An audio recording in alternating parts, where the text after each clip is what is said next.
നീ കൊല ചെയ്യരുതെന്നും കൊല ചെയ്യുന്നവൻ ശിക്ഷാർഹനാകുമെന്നും പൂർവികരോട് പറഞ്ഞിട്ടുള്ളത് നിങ്ങൾ കേട്ടിട്ടുണ്ടല്ലോ. ഞാനോ നിങ്ങളോട് പറയുന്നു, സ്വന്തം സഹോദരനോട് വ്യത കോപിക്കുന്നവൻ ശിക്ഷാവിധി അർഹനാണ്. സഹോദരനെ നിസ്സാര എന്ന് വിളിക്കുന്നവനും സഭയിൽ ശിക്ഷാർഹനാണ്. ഭോഷ എന്ന് വിളിക്കുന്നവനും അഗ്നി നരകത്തിന് അർഹനാണ്. ആകയാൽ നീ ബലിപീഠത്തിൽ വഴിപാടർപ്പിക്കുവാൻ വരുമ്പോൾ അവിടെ വെച്ച് നിന്റെ സഹോദരന് നിന്റെ നേരെ വല്ല വിരോധവും ഉള്ളതായി ഓർത്താൽ വഴിപാട് അവിടെ ബലിപീഠത്തിന് മുൻപിൽ വെച്ചിട്ട് പോയി ആദ്യമായി സഹോദരനോട് രമ്യമാകുക. പിന്നീട് വന്ന് നിന്റെ വഴിപാട് നടത്തുക. നീ വഴിക്ക് വെച്ചു തന്നെ പ്രതിയോഗിയോട് വേഗത്തിൽ ഐക്യപ്പെടുക.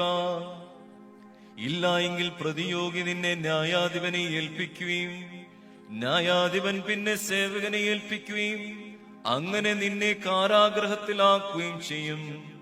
അവസാനത്തെ കാശ് പോലും കൊടുത്തു തീർക്കാതെ അവിടെ നിന്ന് നീ പുറത്തിറങ്ങുകയില്ല എന്ന് സത്യമായി ഞാൻ നിങ്ങളോട് പറയുന്നു.